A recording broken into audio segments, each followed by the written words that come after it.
हाय दोस्तों, कैसे हैं आप सभी। मैं डॉक्टर अनव्यास फिर से अपने यूट्यूब चैनल पर आप सभी का स्वागत कर रहा हूं और आशा कर रहा हूं सभी ठीक है, मस्त हैं। और फोर्थ मोस्ट इंपॉर्टेंट क्वेश्चन पर मैं आ गया हूं, तो जल्दी से देख लेते हैं फोर्थ क्वेश्चन कौन सा है। अब धीरे धीरे क्वेश्चन थोड़े से टफ होना शुरू हो जाएंगे और थोड़ा सा अपन को इसके अंदर बेसिक कंसेप्ट को भी ध्यान रखना है। देखिए, अभी अपन ने ऑनलाइन एडवर्टीजमेंट इससे जस्ट पहले पढ़ा था।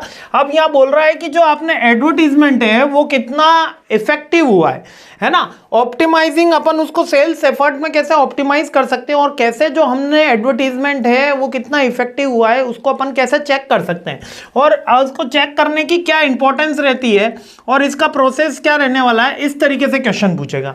तो और इसका मेजर करने की बेसिकली एक सिंपल सा पॉइंट है, की परफॉर्मेंस इंडिकेटर केपीआई अपन फिक्स करते हैं कि मैंने 5 लाख का एड बनाया, उस पर मेरे को रिटर्न ऑन इन्वेस्टमेंट कितना मिला, मतलब मेरी सेल्स कितनी जनरेट हुई। तो ये रिटर्न ऑन एडवर्टीजमेंट स्पेंड, ये की परफॉर्मेंस इंडिकेटर हो गया। क्लिक थ्रू रेट, अब ये ऑनलाइन के अंदर होगा कि मैंने एक ऐड बनाया, उस पर कितने बंदों ने क्लिक करा, तो सीटीआर के थ्रू भी अपन चेक कर सकते हैं कि अपना एडवर्टीजमेंट कितना अच्छा रहा। कन्वर्सेशन रेट से भी चेक कर सकते हैं, यानी कि सीटीआर मान लो हो सकता है 7% हो और कन्वर्सेशन उसका 2% हो, तो अपन ये मान के चलते हैं 100 आउट ऑफ 2% में अपना कन्वर्सेशन रहा। अगर ये 3% होता तो अपना और इफेक्टिव होता। जैसे जैसे ये बढ़ता जाएगा वैसे कन्वर्सेशन रेट बढ़ती जाएगी। कॉस्ट पर एक्विजिशन, कॉस्ट का मतलब यहां पर जितना का ऐड लगाया और जितनी सेल्स हुई उसको नंबर से डिवाइड कर लिया। लाइक कि 1 लाख की सेल्स हुई है, 10,000 की सेल्स हुई है और मैंने जो ऐड चलाया था वो 20,000 रुपए का ऐड चलाया था मान लेते हैं, है ना, और सेल्स कितनी हुई है मात्र 10,000 की, तो मेरे को तो नुकसान हो गया यहाँ पर, है ना। 20,000 रुपए का ऐड चलाया और सेल्स मेरी 10,000 हुई तो नुकसान हो गया। तब ये वाला पॉइंट अपना लागू नहीं होगा, तब तो अपन को लॉस हो गया। और अगर अपन मान लेते हैं कि 20,000 की मेरे को सेल्स हुई है ना, और ऐड मैंने चलाया था मात्र 2,000 रुपए का, तो यहां पर मेरे को 10 रुपीज पर एक्विजिशन कॉस्ट आई है। ठीक है, अब हो सकता है नंबर ऑफ यूनिट 10 रहे हों उसमें, जितने भी, वो डिपेंड करेगा क्वेश्चन टू क्वेश्चन। इस तरीके से अपने न्यूमेरिकल नहीं है। कॉस्ट पर एक्विजिशन का मतलब है पर यूनिट का कैलकुलेशन करना, है ना। और इंक्रीमेंटल सेल्स कितनी रही, इसके थ्रू भी अपन ये चेक कर सकते हैं। यानी नॉर्मल सेल्स तो हो ही रही थी, लेकिन ऐड चलाने के बाद, एडवर्टीजमेंट के बाद अपनी सेल्स कितनी हुई, उसको इंक्रीमेंटल सेल्स बोलते हैं। अब एट्रीब्यूशन मॉडल से भी अपन चेक कर सकते हैं कि इफेक्टिवनेस, फर्स्ट क्लिक एट्रीब्यूशन, यानी कि सेल्स और कन्वर्सेशन ऑन फर्स्ट इंटरेक्शन, यानी कि यूजर देखते ही उसके ऊपर कितना बार क्लिक कर रहा है, रिपीटेटिव क्लिक कर रहा है, यानी कि वो सेकंड टाइम थर्ड टाइम उसने देखने के बाद क्लिक कर रहा है। बहुत से ऐड ऐसे होते हैं कि अपन देखते ही उन पे क्लिक कर देते हैं और बहुत से ऐड ऐसे होते हैं कि चौथी पांचवी बार अपन उसके ऊपर क्लिक करते हैं। Last click attribute had the before completing the desired action, यानी उसने अपना काम कर लिया उसके बाद वो चेक कर रहा है। और मल्टी टच एट्रीब्यूट भी, मतलब बार बार वो उसको चेकआउट कर रहा है।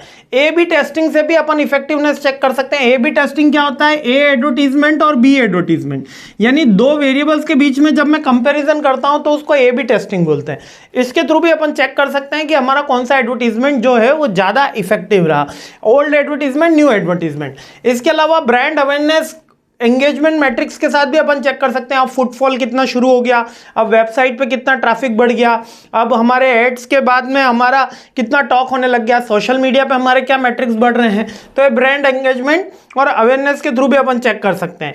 इसके अलावा कस्टमर फीडबैक के थ्रू भी अपन एडवर्टीजमेंट चेक कर सकते हैं। बहुत बार ऐड का डायरेक्टली कस्टमर फीडबैक भी आता है कि आपने बहुत अच्छा ऐड बनाया, बहुत खराब ऐड बनाया। उन्होंने प्रोडक्ट चेक भी नहीं करा होता है, ऐड के बिहाफ पे ही वो प्रोडक्ट के बारे में फीडबैक देने लग जाते हैं। तो इसी से ही अपन पता कर सकते हैं। तो ये क्या है, की परफॉर्मेंस इंडिकेटर्स हैं जिनके थ्रू या ए बी टेस्टिंग के थ्रू या आप कस्टमर फीडबैक के थ्रू या ब्रांड अवेयरनेस मैट्रिक्स के थ्रू अपन ये पता कर सकते हैं कि जो हमने एडवर्टीजमेंट चलाया है वो कितना इफेक्टिव है या नॉन इफेक्टिव है। ये दोनों के अंदर सिमिलर ही रहेगा, ऑनलाइन के अंदर भी रहेगा और ऑफलाइन में भी रहेगा। ऑनलाइन में सीटीआर पॉइंट आता है, ऑफलाइन में सीटीआर नहीं आएगा, यानी क्लिक थ्रू रेट नहीं आएगी।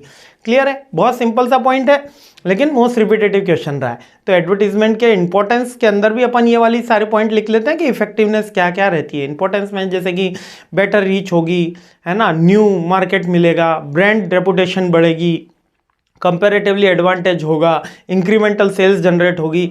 ये अपन एडवर्टीजमेंट के इंपॉर्टेंस लिख लेते हैं। ठीक है, और ये अपन ने क्या लिखा है, ये लिखा है कि अपन कैसे अपन एडवर्टीजमेंट की इफेक्टिवनेस चेक कर सकते हैं। ये पॉइंट आप याद रखिएगा जब इसका आंसर राइट अप कर रहे हो, दोनों को मिक्सअप मत कीजिएगा। क्लियर है, बहुत सिंपल से पॉइंट है लेकिन रिपीटेटिव है। चलिए अगला क्वेश्चन पे हमला बोलते हैं। जय हिंद।